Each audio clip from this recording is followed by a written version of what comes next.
और इस गाड़ी के अंदर आपको मिलती है सीक्वेंशियल ट्रिपट्रॉनिक ट्रांसमिशन, यानी कि आप इसको मैन्युअली भी चला सकते हैं। यहाँ पर आप देख सकते हैं SM का ऑप्शन है, यानी कि स्पोर्ट्स या मैनुअल।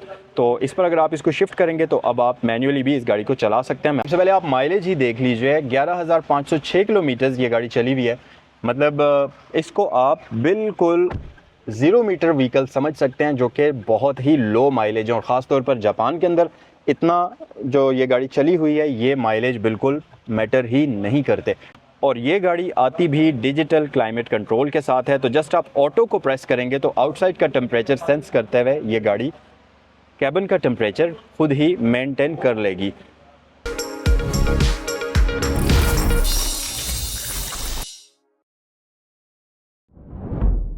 $6 मिलियन के बजट के अंदर या तो आपको नई वाली टोयोटा यारिस मिल सकती है, या फिर आपको मिल सकती है जापानीज शानदार किस्म की SUV, जो कि ये रही। इस गाड़ी की ख़ास बात यह है कि न सिर्फ इसमें एडॉप्टिव क्रूज़ आता है, जापानीज़ गाड़ियों वाली रिलायबिलिटी आती है, टोयोटा की गाड़ी है जो कि एक नाम ही काफ़ी होता है। और इन सारी चीज़ों के साथ साथ ये SUV है, और SUV होने के साथ साथ ये गाड़ी आपको 15 से 17 किलोमीटर टू अ लीटर की फ्यूल एवरेज भी देने की सलाहियत रखती है। अब इतनी सारी चीज़ें आपको अगर एक ही गाड़ी के अंदर मिल जाएं और वो भी इंतहाई मुनासिब प्राइस के अंदर, तो मेरे ख्याल से इससे बेहतर चीज़ कोई भी नहीं होगी। सो आज की वीडियो में हम देखेंगे टोयोटा रेज 2020 मॉडल। 4.5 ग्रेड की गाड़ी है और इसके साथ वेरीफाइबल ऑक्शन शीट भी अवेलेबल है, जिसकी आप प्रॉपर वेरिफिकेशन कराते हुए इस चीज़ को जान सकते हैं कि जब जापान से ये गाड़ी आई थी तो इसकी कंडीशन कैसी थी। सो बेसिकली यहाँ पर आपके साथ कोई भी किसी किस्म का धोखा या फ्रॉड होने के कोई चांसेस नहीं है। आपकी इन्वेस्टमेंट 100% सेव है और वर्थ इट होगी। दूसरी बात ये, प्राइस की अगर बात करें तो इस गाड़ी की आस्किंग प्राइस है 63,75,000 रुपये। और अब आप सोच रहे होंगे कि भाई ये गाड़ी है कहाँ पर। सो उसके लिए स्क्रीन पर दिए हुए नंबर्स पर आप कॉल करें। और ये गाड़ी अवेलेबल है सैगल मोटर स्पोर्ट्स के ऊपर। रावलपिंडी और इस्लामाबाद में सैगल मोटर स्पोर्ट्स की 2 ब्रांचेज़ हैं। एक तो ये वाली है जो कि सैगल मोटर स्पोर्ट्स के नाम से है। लोकेशन की बात करें तो DHA फेज़ 2 गेट 1 के बिल्कुल अपोजिट साइड पर यह ब्रांच मौजूद है, जबकि दूसरी ब्रांच रावलपिंडी सदर में है सैगल मोटर्स के नाम से। तो जिस भी ब्रांच पर आप विजिट करना चाहेंगे ये गाड़ी आपके लिए अवेलेबल हो जाएगी। और दूसरी बात ये कि अगर आपको सिल्वर कलर पसंद नहीं है, आप चाहते हैं कि वाइट कलर हो जाए, या अगर आपको ब्लैक कलर पसंद है या कोई भी दूसरा कलर पसंद है इस गाड़ी के अंदर, तो वो ऑप्शंस भी आपके पास अवेलेबल हैं। अगर आपने कलर स्कीम्स के बारे में इंफॉर्मेशन हासिल करनी है तो सैगल मोटर्स की वेबसाइट पर आप विजिट कर सकते हैं, जो कि है www.sagalmotorsports.pk। वहाँ पर आपको इस गाड़ी से रिलेटेड, बल्कि यहाँ पर जितनी भी गाड़ियाँ मौजूद हैं उन सब से रिलेटेड प्राइसेस के साथ अवेलेबिलिटी की भी इंफॉर्मेशन मिल जाएगी। सो इस गाड़ी की तरफ आते हैं और सबसे पहले तो मैं इसको अनलॉक करता हूँ और कुछ इस तरीके से सीक्वेंशियल इंडिकेटर्स आपको नज़र आएंगे, जो कि नॉर्मली LX 570 के अंदर भी आपको मिलते हैं। बहुत ही खूबसूरत आईब्रो स्टाइल के अंदर आपको ये मिलते हैं, और साथ ही साथ इसमें DRLs भी मौजूद हैं। बाकी इसके अंदर आपको कंप्लीट LED लाइट्स मिलती हैं। ये प्रोजेक्शन वाली नहीं होती, बट स्टिल LED लाइट्स होती हैं, जिसकी वजह से लाइट्स काफ़ी एफिशिएंटली वर्क करती हैं। और इसके साथ साथ इनका थ्रो और विजिबिलिटी भी काफ़ी ज़्यादा होती है। सो मैं आपको इनको जल्दी से ऑन करके दिखाता हूं और आप एक वाइड लुक देखिए कि गाड़ी की लाइट्स ऑन होने के बाद इसकी लुक कैसी आती है। सो लाइट्स कुछ इस तरह से इसकी ऑन होंगी, और हैज़र्ड लाइट स्विच के अंदर आपको सीक्वेंशियल इफेक्ट भी इसमें मिल जाएगा। अच्छा जी, लाइट्स की शेप वैसे काफ़ी एग्रेसिव किस्म की है। अगर आप फ्रंट साइड से इस गाड़ी को देखेंगे तो आपको ये थोड़ी सी गुस्से वाली शक्ल नज़र आएगी इसकी, लेकिन स्टिल मॉडर्न लुक्स के साथ है ये गाड़ी और काफ़ी मज़ेदार लुक्स आपको प्रोवाइड करती है। ये जो हल्का सा ब्लैक आपको पैनल नज़र आएगा, ये एक बड़ा ही आइकॉनिक लुक आपको देता है और काफ़ी खूबसूरत लगता है। ख़ासतौर पर ये बम्पर को ऊपर वाले हुड से सेपरेट करता है और बहुत ही मज़े का नज़र आता है। और इसके अंदर आपको टोयोटा का बैज भी मिल जाएगा। इसके साथ साथ ये गाड़ी आपको फ्रंट पर पार्किंग सेंसर्स ऑफर करती है। यहाँ पर फॉग लैंप्स के साथ साथ DRLs का कॉम्बिनेशन बम्पर पर भी है, और फॉग लैंप्स भी इसमें आपको LEDs के अंदर मिल जाएंगे। इसके साथ साथ हमारे पास आते हैं 17 इंचेस के रिम्स। अब इसको मैं इसलिए प्रेफर कर रहा हूँ यारिस के ऊपर, क्योंकि अगर आप देखें तो 17 इंचेस के रिम्स आपको सिविक के top of the line variant के अंदर मिलते हैं, जो कि करोड़ रुपए की गाड़ी है। जो उसमें दूसरी गाड़ी है उसमें आपको 16 इंचेस के रिम्स मिलते हैं, जबकि इस गाड़ी के अंदर आपको मिलेंगे 17 इंचेस के रिम्स, जो कि 2 टोन कॉम्बिनेशन में है और ये दिखने में भी काफ़ी मज़ेदार लगते हैं। और यस, क्योंकि ये गाड़ी अब और यस, क्योंकि ये गाड़ी एसयूवी लुक्स के साथ है तो सेडान्स की जगह एसयूवी थोड़ी सी ज़्यादा खूबसूरत नज़र आती है और आजकल फैशन भी एसयूवीज़ का ज़्यादा है। अच्छा जी, साइड मिरर्स इसके रिट्रैक्टेबल हैं, इलेक्ट्रिकली एडजस्टेबल हैं और साथ ही साथ जब आप गाड़ी को लॉक करेंगे तो ये फोल्ड होंगे, अनलॉक करेंगे तो ये अनफोल्ड होंगे और ये बॉडी कलर्ड कॉम्बिनेशन में है। उसके अलावा ये गाड़ी स्मार्ट एंट्री सिस्टम भी ऑफर करती है, इसमें आपको कीलेस एंट्री मिलती है और क्योंकि ये स्मार्ट एंट्री सिस्टम के साथ आती है तो गाड़ी के अंदर पुश स्टार्ट फीचर भी मौजूद है, जिसको हम इंटीरियर में चलकर थोड़ा सा डिटेल में एक्सप्लोर करेंगे।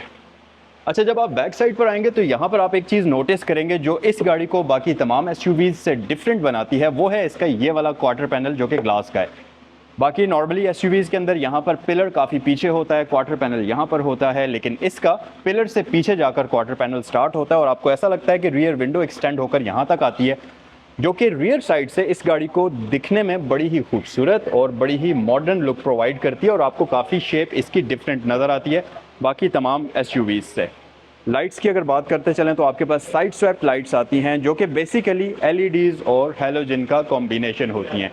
दिखने में तो ये लाइट्स खूबसूरत हैं ही, इसके साथ साथ इस तरफ हमारे पास रेज की ब्रांडिंग आपको दी जाती है और रियर पार्किंग सेंसर्स के साथ साथ रियर रिफ्लेक्टर्स आपको मिलते हैं, प्लस ये गाड़ी आपको रियर कैमरा भी ऑफर करती है। तो आए ज़रा इसका ये बूट ओपन करते हैं और मैं आपको इसकी बूट स्पेस भी दिखा देता हूँ। अच्छा जी, यहाँ पर आपके पास एक बड़ी ही ज़बरदस्त और बड़ी ही डिसेंट किस्म की बूट स्पेस है जिसको आप अपना लगेज कैरी करने के लिए यूज़ कर सकते हैं। और ये नीचे जो एरिया है, अभी तो इसमें स्पेयर रिम अवेलेबल नहीं है, लेकिन आफ्टर मार्केट लेकर आप बड़ी ही आसानी से इसमें स्पेयर रिम फिट कर सकते हैं।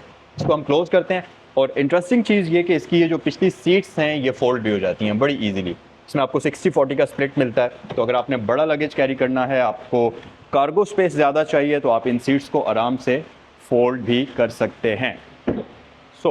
आइए ज़रा गाड़ी के अंदर चलते हैं और इसका इंटीरियर देखते हैं। इंटीरियर की तरफ आते हैं और इस गाड़ी का इंटीरियर काफ़ी खूबसूरत है और जो चीज़ मुझे सबसे ज़्यादा इम्प्रेसिव इस स्पेसिफिक गाड़ी के अंदर लगी है वो ये कि इंटीरियर और एक्सटीरियर इस गाड़ी का बिल्कुल ब्रांड न्यू कंडीशन में है। मतलब इंटीरियर तो इसका बिल्कुल ऐसा है जैसे स्क्रैच लेस होता है, क्योंकि नॉर्मली मैंने अभी तक जितनी भी टोयोटा रेज का रिव्यू किया है वो नॉर्मली इतनी अच्छी कंडीशन वाली गाड़ियाँ नहीं थी जितनी ये है। तो अगर आप एक ऐसी गाड़ी ख़रीदना चाहते हैं जिसको आप लंबे अरसे तक यूज़ करें, 3 साल 4 साल 5 साल, और गाड़ी ट्रबल फ्री हो, प्रॉब्लमेटिक ना हो, तो मेरे ख्याल से ये वो गाड़ी है। और क्योंकि इसके साथ 4.5 ग्रेड की वेरीफाइबल ऑक्शन शीट भी मौजूद है, तो आपको बिल्कुल भी घबराने की ज़रूरत नहीं है इस गाड़ी को ख़रीदते हुए। अब हम आते हैं ज़रा फीचर्स की तरफ। स्टीयरिंग व्हील के ऊपर आपको मल्टीमीडिया कंट्रोल्स मिलेंगे, जिसमें राइट साइड पर एडॉप्टिव क्रूज़ कंट्रोल है। ये नीचे ट्रैक्स वगैरह के बटन्स आपको मिलते हैं, पावर ऑन ऑफ स्विच है। इस तरफ आपके पास ये MI डिस्प्ले के स्विचेस आपको यहाँ मिलते हैं, ट्रिप वगैरह का स्विच है, बैक की है, तो ये सारी चीज़ें आपको यहाँ पर दी जाती हैं और वॉल्यूम कंट्रोल्स आपको यहाँ मिलते हैं। इसके साथ साथ इसका स्टीयरिंग व्हील जो है ये बेसिकली लेदर स्टिच्ड है और काफ़ी खूबसूरत लुक में आता है। प्लस राइट साइड पर अगर आप देखेंगे तो आपके पास हेडलाइट कंट्रोल नॉब है और इसके अंदर ऑटो का फीचर भी अवेलेबल है, जिसका मतलब है कि गाड़ी ऑटोमेटिकली डे लाइट या अंधेरे को सेंस करते हुए लाइट्स को ऑन या ऑफ करेगी। मज़ीद फीचर्स की बात करें तो स्टीयरिंग व्हील की राइट साइड पर आपको फॉग लैंप्स को ऑन ऑफ करने का बटन मिलता है, नीचे ट्रैक्शन कंट्रोल है, एंटी कोलिजन सिस्टम है और इस गाड़ी के अंदर फ्यूल को मज़ीद बचाने के लिए इको आइडल का ऑप्शन भी मौजूद है और साथ ही साथ पार्किंग सेंसर्स भी आते हैं। इन सारी चीज़ों के साथ साथ अगर इंस्ट्रूमेंट क्लस्टर की बात करें तो सबसे पहले आप माइलेज ही देख लीजिए। 11,506 किलोमीटर्स ये गाड़ी चली हुई है। मतलब इसको आप बिल्कुल 0 मीटर व्हीकल समझ सकते हैं, जो कि बहुत ही लो माइलेज है और ख़ास तौर पर जापान के अंदर इतना जो ये गाड़ी चली हुई है ये माइलेज बिल्कुल मैटर ही नहीं करते, क्योंकि जापान की रोड्स की क्वालिटी पाकिस्तान की तरह नहीं है। तो वहाँ पर ना गाड़ी की सस्पेंशन ख़राब होती है, ना गाड़ी के स्टीयरिंग रैक में कोई मसला आता है। तो गाड़ी बिल्कुल ब्रांड न्यू कंडीशन के अंदर है। जब आप इसको ड्राइव करेंगे तो आपको पता चल जाएगा कि ये गाड़ी कैसी कंडीशन में है। सो बहरहाल आगे चलते हैं। एक फ्लोटिंग डिस्प्ले है टाइनी सा, जिसके अंदर आपको मल्टीमीडिया मिलता है। नीचे 2 एयर वेंट्स हैं, हेडलाइट स्विच सेंटर में है और ये गाड़ी आती भी डिजिटल क्लाइमेट कंट्रोल के साथ है। तो जस्ट आप ऑटो को प्रेस करेंगे तो आउटसाइड का टेम्परेचर सेंस करते हुए ये गाड़ी कैबिन का टेम्परेचर खुद ही मेंटेन कर लेगी। और नीचे अगर आप देखेंगे तो इस गाड़ी के अंदर आपको हीटेड सीट्स मिल जाएंगी। पावर आउटलेट यहाँ पर है जो कि 2.1 एम्पेयर्स का है और इस गाड़ी के अंदर आपको मिलती है सीक्वेंशियल ट्रिपट्रॉनिक ट्रांसमिशन, यानी कि आप इसको मैन्युअली भी चला सकते हैं। यहाँ पर आप देख सकते हैं SM का ऑप्शन है, यानी कि स्पोर्ट्स या मैनुअल। तो इस पर अगर आप इसको शिफ्ट करेंगे तो अब आप मैन्युअली भी इस गाड़ी को चला सकते हैं। मैं आपको शिफ्ट करके दिखा देता हूँ। सो सिंपल, आपने इसको D पर लेकर आना है और फिर आपने इसको राइट साइड पर मूव कर देना है। तो अब आपकी गाड़ी मैनुअल मोड पर शिफ्ट हो चुकी है और हम इसको वापस P पर शिफ्ट कर देते हैं। हैंड ब्रेक हमारे पास आती है सिंपल बेसिक वाली, और यहाँ पर एक अदद स्टोरेज कंपार्टमेंट भी मौजूद है। एक और चीज़ भी इस गाड़ी के अंदर अच्छी है और वो है इसका कंफर्ट। जैपनीज़ गाड़ियाँ आपको पता है उनकी जो राइड होती है वो आम गाड़ियों से थोड़ी ज़्यादा सॉफ्ट होती है, और एक प्रॉब्लम जैपनीज़ गाड़ियों के अंदर लोगों को सबसे ज़्यादा देखने को मिलता था वो ग्राउंड क्लियरेंस थी। अब क्योंकि ये सेडान तो है नहीं जिसमें ग्राउंड क्लियरेंस का मसला हो, ठीक ठाक हाइट है इसकी और नीचे से इस गाड़ी के लगने के बिल्कुल भी कोई चांस नहीं है। चाहे आप इसमें 5 बंदे ही बिठाकर इसको आप ले जाएं, बाबू सर टॉप ले जाएं, इस गाड़ी का कोई भी प्रॉब्लम नहीं होगा। लेकिन क्योंकि ये जैपनीज़ गाड़ी है तो जैपनीज़ गाड़ियों वाली वो सॉफ्ट राइड वाला फैक्टर अभी भी इस गाड़ी के अंदर मौजूद है। तो जब आप इस गाड़ी को चलाएंगे आपको ऐसा लगेगा कि आप हवा के ऊपर तैरते हुए जा रहे हैं। सस्पेंशन इसकी बहुत सॉफ्ट है। प्लस एक और चीज़ भी किरदार अदा करती है गाड़ी की सॉफ्टनेस में, राइड की सॉफ्टनेस में, वो होती हैं गाड़ी की सीट्स। तो अगर आप देखें तो यहाँ पर आपके पास बकेट सीट्स हैं। इनकी कुशनिंग बहुत ही अमेजिंग किस्म की है, मतलब ये इंतहाई सॉफ्ट कुशन्स ऑफ़र करती हैं और क्योंकि ये परफोरेटेड टाइप की सीट्स होती हैं तो आप लंबे सफ़र पर भी इस गाड़ी के अंदर बिल्कुल तंग नहीं होंगे। और सबसे मेन चीज़ पैसेंजर की सेफ्टी के लिए ना सिर्फ इसमें यहाँ पर एयर बैग मौजूद है, यहाँ पर एयर बैग मौजूद है, बल्कि इसकी सीट के अंदर यहाँ अगर आप देखें तो SRS एयर बैग का स्टिकर मौजूद है। तो आप इमेजिन करें कि आप ड्राइवर हैं और आपकी खुदा न खास्ता, अल्लाह ना करे खुदा न खास्ता, आपकी गाड़ी का अगर एक्सीडेंट होता है, क्योंकि आप अगर सीट बेल्ट पहनेंगे तो तभी इसके एयर बैग्स एक्टिवेट होंगे, अदरवाइज़ एयर बैग्स एक्टिवेट नहीं होते। तो इमेजिन करें कि खुदा न खास्ता एक्सीडेंट होता है और आपके इर्द गिर्द एक एयर बैग्स की पूरी वॉल बन जाती है, तो कितना ज़्यादा सिक्योर और सेफ़ होती है ये गाड़ी। तो जैपनीज़ गाड़ियों के ये सारे के सारे फ़ायदे हैं जो कि इस गाड़ी के अंदर आपको भर भर के मिलेंगे।